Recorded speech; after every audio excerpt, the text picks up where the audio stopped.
Heureuse de vous revoir dans notre émission Femmes vertueuses, Femmes de valeur.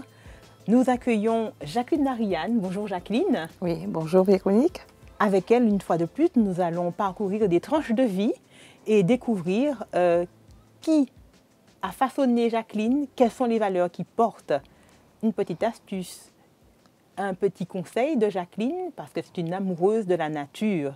Elle va nous faire découvrir combien, avec cette nature, on peut se sentir bien. Jacqueline, eh bien, notre petite question, petite, enfant plutôt intrépide, avec beaucoup la bougeotte ou enfant plutôt calme? Alors, bonjour à tous. Alors, je dirais enfant assez calme. Très bien. Alors, calme, alors aimant plutôt rester à la maison, à faire des petites activités. Tu n'aimais pas aller courir, puisque je sais que tu es une amoureuse de la nature aujourd'hui, donc cette nature ne t'attirait pas encore dans ton enfance? Alors, quand je dis calme, dans le sens où,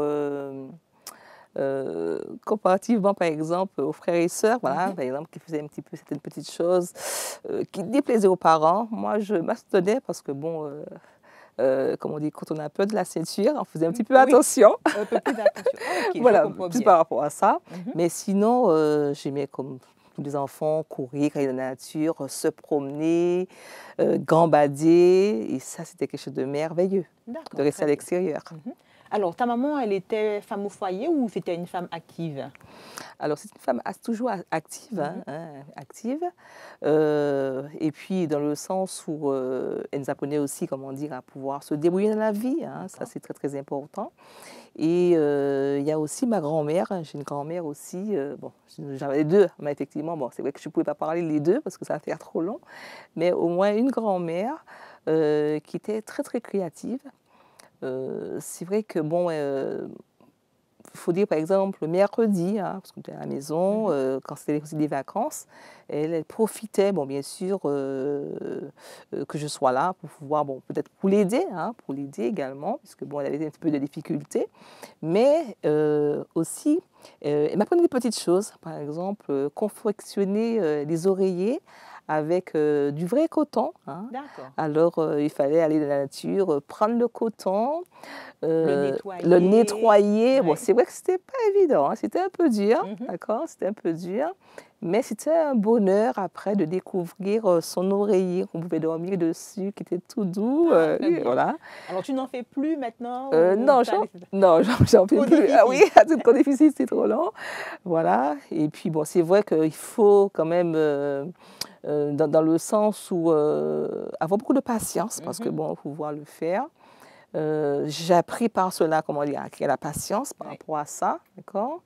Et elle nous a aussi appris à tricoter. Alors, tricoter de manière bien spéciale avec, on peut dire, une aiguille, par exemple l'aiguille que prennent les marins-pêcheurs pour pouvoir faire les filets. D'accord. Alors, marins-pêcheurs, elle utilisait, si je vois bien, ce qu'elle avait, puisque c'est ton père qui pratiquait la pêche? La pêche, exactement. Oui.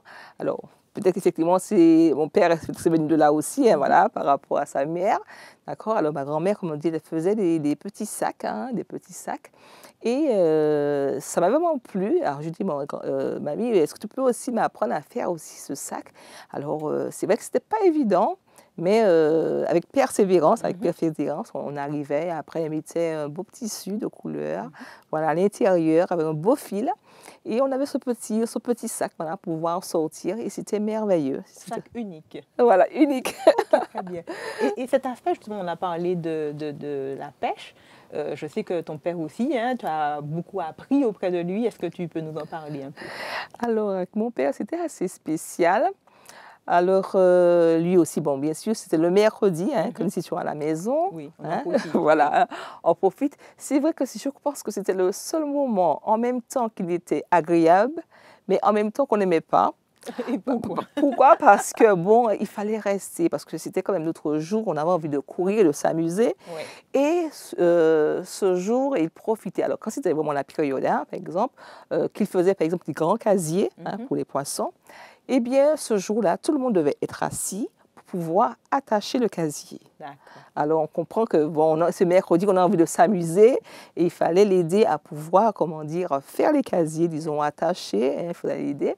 Bon, c'est vrai qu'il ne peut-être pas forcément prendre quelqu'un d'autre. Hein. Il y a les enfants, il faut bien profiter. Et vous étiez combien à la maison, voilà, de frères et sœurs? Voilà, nous étions 4. Nous étions 4. Voilà. Et ils nous apprenaient comment faire, comment attacher le casier.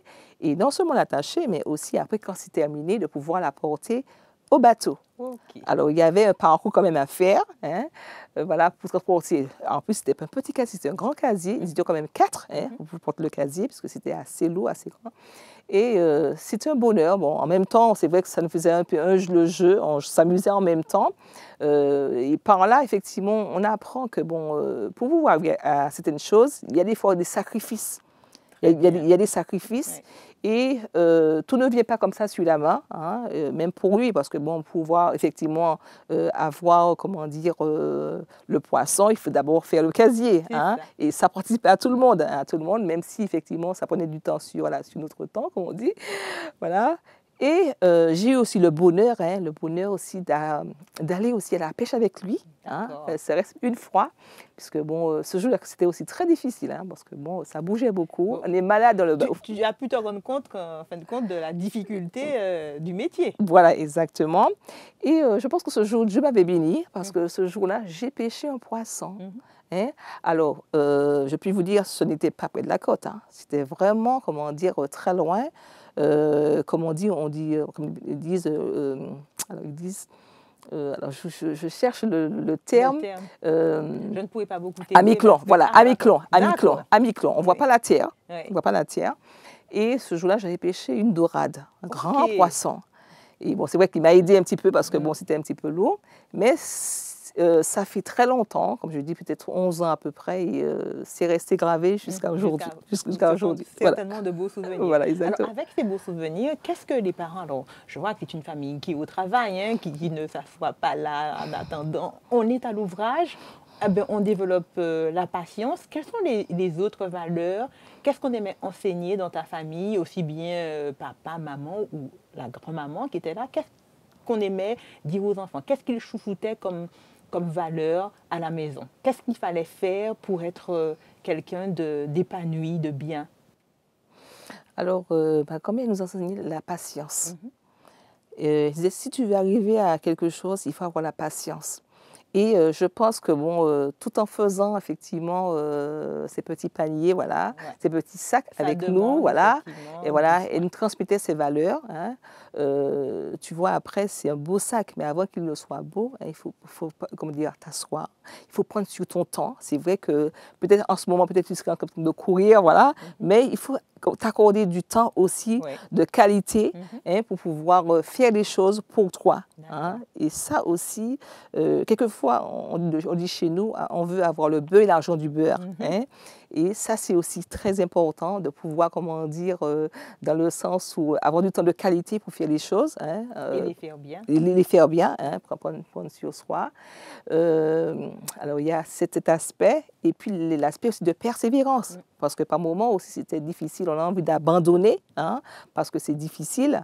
Et là, elle nous encourageait. Mais non, il faut continuer, il faut continuer. Hein. En pensant au résultat final. Voilà, voilà, exactement. Ok, très bien. Alors, dis-moi, en fin de compte, je sais que lorsque nous avons préparé cet entretien, tu as développé, tu m'as dit comment tu étais proche de la nature, comment tu t'en servais pour soigner. Mais qu'est-ce qui t'a amené à ça? Est-ce qu'il y a une expérience particulière? Je sais qu'il y a une histoire de petits livres achetés chaque mois sur la nature. Alors, dis-nous tout. Oui, voilà. Alors, je me rappelle, comment dire, parce que bon, c'est vrai que les parents, des fois, remettaient des petits sous, hein, des petits sous. Et je me rappelle même du prix du livre, c'était à 2,50 €. Et tu ne t'achetais pas des sucettes ni de bonbons? Oui, je m'achetais, oui. Bon, bien sûr, les enfants, on aime toujours cela. D'accord. En tout cas, le livre n'était pas oublié. Oui, voilà, tu n'es pas oublié. Chaque mois, je m'achetais un petit livre. Ça peut être, comment dire, sur les animaux, que j'aimais beaucoup les animaux aussi. Les animaux. Et ça m'a permis aussi, par exemple, après, hein, d'avoir un animal. Hein, on avait un cabri à la maison. Et j'ai donné le nom de, comment dire, par exemple, un animal que j'avais, l'histoire que j'avais dans mon livre. Que tu as pu dire. Voilà, il s'appelait Gambi, parce que bon, c'était dans l'histoire, c'était un animal qui faisait beaucoup de bêtises, beaucoup de bêtises. Et je me suis dit, pourquoi ne pas appeler aussi le mien aussi Gambi? Et il y a une histoire que je peux raconter rapidement. Cet animal, effectivement, pour moi, qui était précieux, hein, c'était comme un chien. Il courait avec nous, il s'amusait comme nous, hein, il s'amusait avec nous. Hein. Et un jour, on l'avait mis derrière une maison. C'était une maison qui est en face de la maison, parce qu'il y avait de l'herbe derrière. Et ma mère, il y a une amie qui est arrivée. Alors, on parlait un petit peu du cabri, ce qu'il faisait. Et comment dire, l'amie a dit, bon, il s'appelle Gambi. Oh, ah bon, c'est bizarre. Alors, comme ça, elle a dit, bon, mais je vais l'appeler. Alors, elle a appelé Gambi, mais on ne voyait pas, parce qu'il était derrière. Alors, il n'a pas réagi. Oui. Alors, j'ai dit, mais c'est bizarre. Alors, moi, je vais l'appeler autour. Alors, j'appelle Gambi. Et quand je l'ai appelé, il m'a répondu, ah, d'accord, ok. Tu vois, avec son cri, tout de suite. Alors, elle a dit, mais c'est bizarre, mais pourquoi il n'a pas répondu? Alors, elle a appelé à nouveau le cabri n'a pas répondu. J'ai dit, mais pourtant, c'est son nom. Ah, je dis, mais je vais essayer à nouveau. Alors, j'ai appelé, il a répondu. Ah, ça me rappelle, voilà, quand Jésus dit que, voilà, les brebis reconnaissent la voix du berger. Donc, voilà. L'histoire, elle est bien vraie. Voilà. Elle est bien vraie. Très bien. Ah, puisque nous parlons justement de ce lien que Jésus décrit parfois dans la Bible, hein, entre le berger et ses brebis, comment tu as connu Dieu? Comment Jésus s'est installé dans ton cœur? Pour toi, c'était quoi cette expérience-là? Raconte-nous. Alors l'expérience, bon, c'est vrai que bon, avec les parents hein, déjà, effectivement, qui étaient déjà tout ancrés, hein, qui aimaient Christ déjà, qui allait à l'église, qui allait à l'église. Hein. Et effectivement, moi je trouvais que c'était une très belle chose hein, de pouvoir avoir Christ dans sa vie. Et je puis dire que j'ai aussi, c'est vrai, beaucoup d'expérience. Hein. J'aimais tellement cela que ça m'arrivait de rester à l'église une fois par mois. Je disais que bon, je voudrais comme si rencontrer Dieu et je jeûnais toute seule. Alors que tout le monde partait, il n'y avait personne dans l'église. Alors peut-être que la première fois, peut-être que les membres d'église vont entendre cela, les gens vont entendre cela. Je restais toute seule et je jeûnais. Et je faisais mon petit programme. Bon, j'ai toujours aimé également écrire. Voilà. Alors, je préparais un petit poème, une petite méditation sur un psaume, sur un verset. Et puis, je restais là jusqu'à à l'heure où tout le monde allait revenir, l'après-midi, puisqu'il y avait des moments aussi de jeûne. Et je restais là. Et je faisais ma petite méditation, je parlais avec mon Dieu, parce que c'est important, surtout dans la vie maintenant, d'avoir ce moment fort avec Dieu, parce que cela, ça fortifie, ça aide énormément. Et je puis dire que cela m'a permis, comment dire, d'affronter les difficultés de la vie. Oui. D'accord ?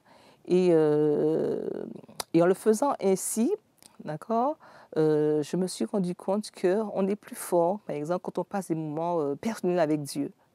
Avec Dieu, parce que ça fortifie, ça aide à ce niveau. C'est bien. Alors, ces moments particuliers avec Dieu, tu les prends pour toi, mais aussi tu aimes partager, parce que justement, cette découverte de la nature à travers les livres que tu as utilisés, très tôt, tu as utilisé ce savoir-là pour le partager au niveau de ton église. Alors, ça se passait comment? C'est au niveau de quel type? C'était des réunions plutôt réservées à la jeunesse ou c'était des réunions un petit peu pour tout le grand groupe? Comment ça se passait, ce type d'échange autour de ce que tu avais découvert sous cette nature? Alors, effectivement, je le faisais, c'était au moment des jeunes, mais c'est vrai qu'il y avait des jeunes, bien sûr, les parents étaient là. Ce qui veut dire que c'était tout un chacun, d'accord, qui en profitait. Et c'est de là après, comme je disais, qu'il y avait un animateur, il y a un animateur de la radio Espérance, qui était... Qui est Espérance FM maintenant. Qui est FM maintenant, et qui était là et qui m'a proposé de pouvoir animer dans son émission, parce qu'il avait un petit creux. Et c'est avec plaisir, je m'appelle les débuts, parce que bon, chaque émission, en général, je notais toujours la date, l'année qu'il fallait.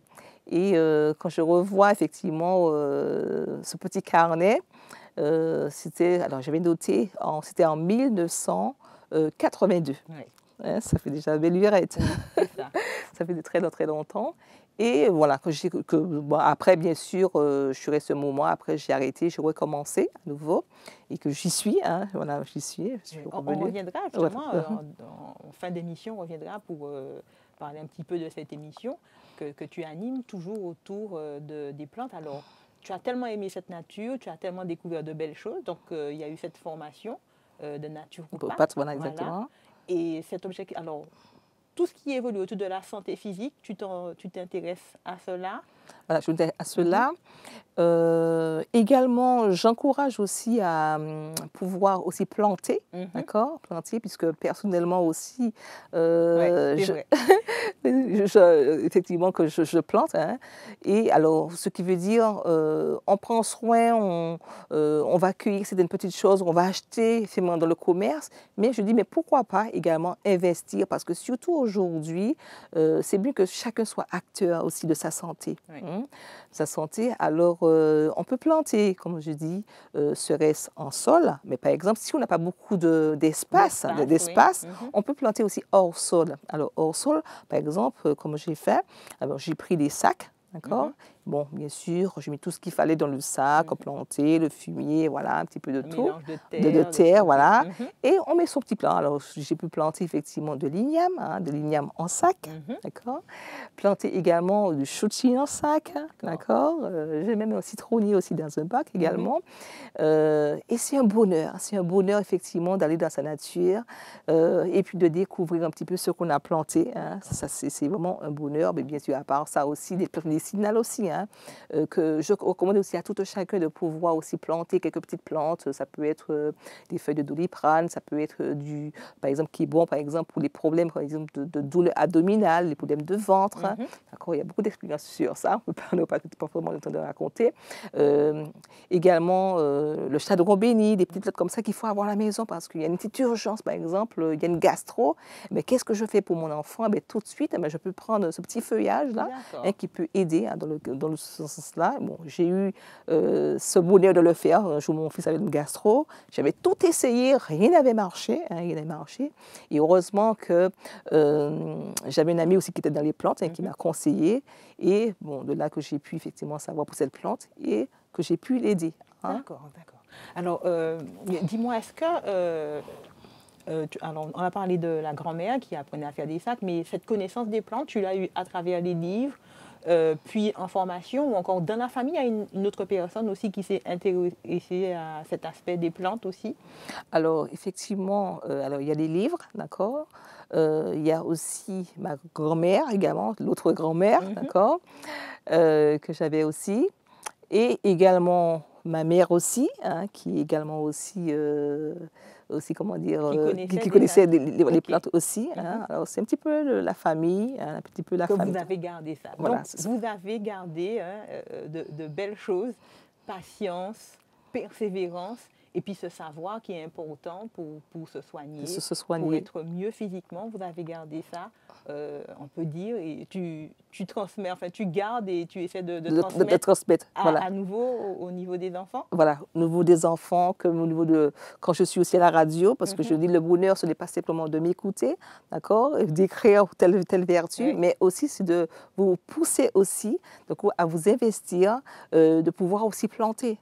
Parce que je prends un exemple, avec tout ce qu'il y a maintenant, d'accord, tous ces problèmes que nous... Si, par exemple, on a toutes ces petites notions, on n'est pas, comment dire, dans le sens où on se dit, bon, ben, j'ai tel problème, eh bien, je sais quoi prendre, d'accord. Je sais, le week-end, je ne sais pas quoi faire. Hein, parce que j'ai un problème particulier dans la famille, je prenais lors du confinement, on ne peut pas sortir.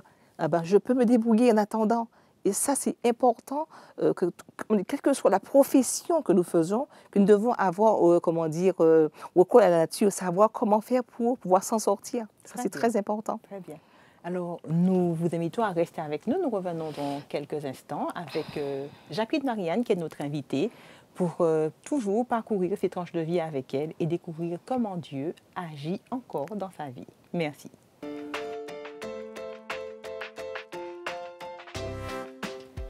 Nous revenons avec notre invitée du jour, Marianne Jacqueline. Eh bien, nous sommes heureuses encore d'entendre ces belles expériences autour de la nature, dans la nature, jusqu'à ce que la nature vienne vraiment nous aider à nous sentir mieux. Mais comme tu le dis, Dieu est toujours là aussi pour nous soutenir justement dans les moments difficiles. Et tu voudrais partager avec nous justement un verset qui, en tout cas, t'inspire et te permet justement de garder cette connexion avec Dieu. C'est tiré du psaume 23. C'est Oui, cela? voilà, le psaume 23, verset 5, qui dit Tu dresses devant moi une table en face de mes adversaires. Alors, le psaume 23, il est connu un petit peu, je vais presque dire mondialement, l'Éternel est mon berger. Berger, voilà. C'est un psaume qui est bien connu, et en particulier le verset Verset 5. 5. Alors, redis-nous. Oui, alors qui dit Tu dresses devant moi une table en face de mes adversaires, tu induis ma tête et ma coupe déborde. Oui, le bonheur et la grâce m'accompagneront tous les jours de ma vie et j'habiterai dans la maison de l'Éternel jusqu'à la fin de mes jours. Alors, ce psaume, disons ce verset, je dirais même que c'est comme une promesse également. C'est un verset qui m'a marqué, bon, dans lequel aussi j'ai fait des expériences, mais je ne sais pas si on a le temps de raconter tout cela. Mais n'empêche que quand je me suis mise à méditer sur ce verset, alors on comprend déjà, on dit que Dieu met devant nous une table, il dresse une table. Il n'a pas dit qu'il dresse un mur, il y a une différence. Oui. Une table et un mur. Et la table, en général, elle est faite pour quoi? La table, elle est faite pour manger, d'accord? Et quand on dit « il dresse », ce qui veut dire, alors on essaie d'imaginer un peu une table avec une belle nappe blanche, une table effectivement avec des couverts, avec des plats appétissants, Oui. Mais il le met devant nos ennemis, ce qui veut dire que nos ennemis également, ça peut être de tout ordre, hein, c'est pas forcément l'ennemi physique. Physique, Voilà. d'accord? Ça peut être une situation difficile. Très bien. On se dit, mais comment je vais faire pour m'en sortir, hein? Comment je vais faire pour m'en sortir? Mais quand j'ai compris que Dieu dresse une table en face de nos adversaires, ce qui veut dire que même devant la difficulté, d'accord, je peux avoir recours à ce Dieu. Je peux avoir recours à ce Dieu qui m'aide, d'accord? Non seulement qu'il m'aide, mais qui apporte la solution dont j'ai besoin. Oui. Et ça, c'est important. Et nous avons des exemples dans la Bible, comme Shadrach, Meshach, Abednego, même dans le feu, d'accord? Christ était là. Voilà, Voilà, on parle hein. de Daniel, ce sont ces jeunes garçons qui ont été Arrachés de leur famille, voilà. d'accord? Et ensuite, devant les difficultés, parce qu'à un moment donné, ils ont été mis dans une fournaise, et même dans le feu, Christ était là. Ce qui veut dire que dans nos vies, il y a des difficultés, il y a des épreuves. Quelquefois, on a l'impression, on se dit, bon, mais pourquoi j'ai telle difficulté? On entend aussi dire, Seigneur, est-ce que tu m'as abandonné? Non, ce n'est pas parce qu'effectivement qu'on sert Dieu, qu'on connaît Dieu, qu'on ne peut pas traverser des difficultés. Mais quand on sait que ce Dieu-là, il vit en nous, quand on sait qu'il dresse devant nous une table, on peut compter sur ce Dieu. Et ce que je pourrais effectivement partager également, c'est que quand il m'arrive effectivement de traverser une difficulté, un problème, je ne le prends pas comme une difficulté. Au contraire, je me dis, Seigneur, par rapport à ce problème, laisse-moi voir ta gloire. Oui. Laisse-moi voir ta puissance. D'accord? C'est comme si on dit, on ne recule pas devant l'épreuve, devant le problème, mais au contraire, je demande à Dieu, parce que j'ai ce problème maintenant, je voudrais voir ta gloire. Et c'est souvent cette prière que je fais. Seigneur, laisse-moi voir ta gloire, laisse-moi voir ta puissance dans ce que je vis. Comment il agit, justement, il est présent pendant cette difficulté. Cette difficulté. Oui. Et je peux vous dire, quand on agit, on réagit ainsi, et non le contraire, se dire non Seigneur, tu m'as abandonné, au lieu de dire devant l'épreuve, d'accord, on fait l'effet contraire. C'est là effectivement on voit effectivement les promesses de Dieu à l'œuvre, on voit la gloire de Dieu à l'œuvre.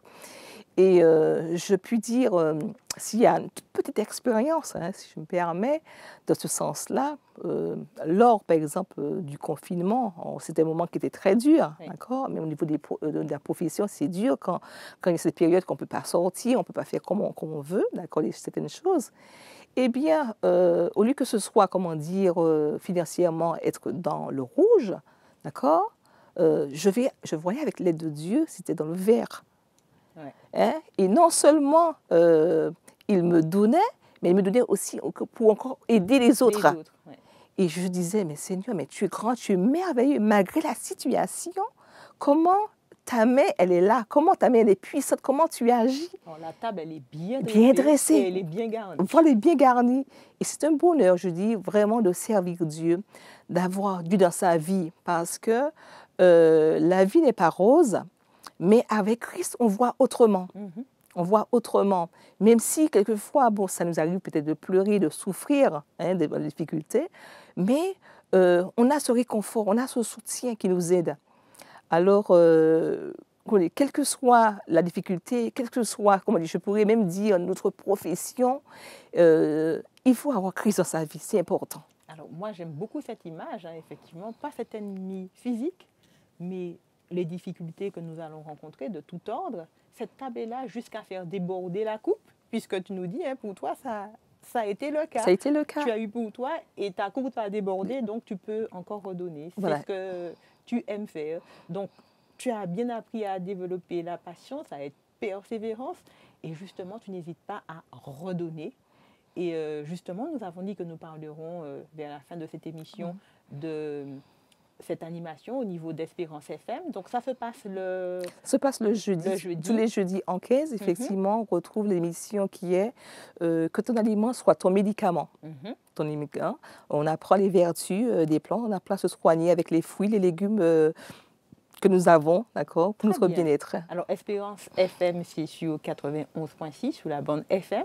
Et puis, prochainement, tu vas proposer justement une première rencontre qu'on pourra retrouver un petit peu. Tu fais circuler sur les réseaux sociaux. Oui. Une première réunion qui aura pour objectif. Alors, c'est une formation sur encore sur le bien-être également, apprendre à utiliser les choses de la nature, les plantes, les fruits, les fleurs, apprendre à les cuisiner, d'accord? Parce que ce n'est pas forcément dans le sens et uniquement en faisant des infusions, hein, mais on peut aussi l'utiliser aussi à cuisiner avec les plantes, les fruits, hein, les légumes. Et avoir cet apport-là, alors dans cette formation, alors, il y a une formation pour tout un chacun, alors ça peut être pour tous ceux qui se plaignent de problèmes particuliers, hein. Et il y a une formation aussi spéciale aussi, parce que je pense un petit peu aux hommes aussi, il y a des problèmes, comme dire, de prostate et autres, qui ont envie aussi de s'en sortir, comment apprendre à travers la nature, se soigner, trouver les éléments qu'il faut pour retrouver le mieux-être. Le mieux-être. Très bien. Merci énormément, Jacqueline, d'avoir partagé avec nous ces conseils autour de la santé. Nous allons toujours te suivre sur les différents réseaux sociaux pour continuer à avoir ces bons conseils, retrouver cette nature. C'est ce que Dieu a préparé pour nous. Un Éden restauré, une nature qui sera là pour nous faire du bien. Donc, femmes de valeur, femmes vertueuses, restez à l'écoute et continuez à transformer le monde parce que Dieu est dans votre cœur. Merci.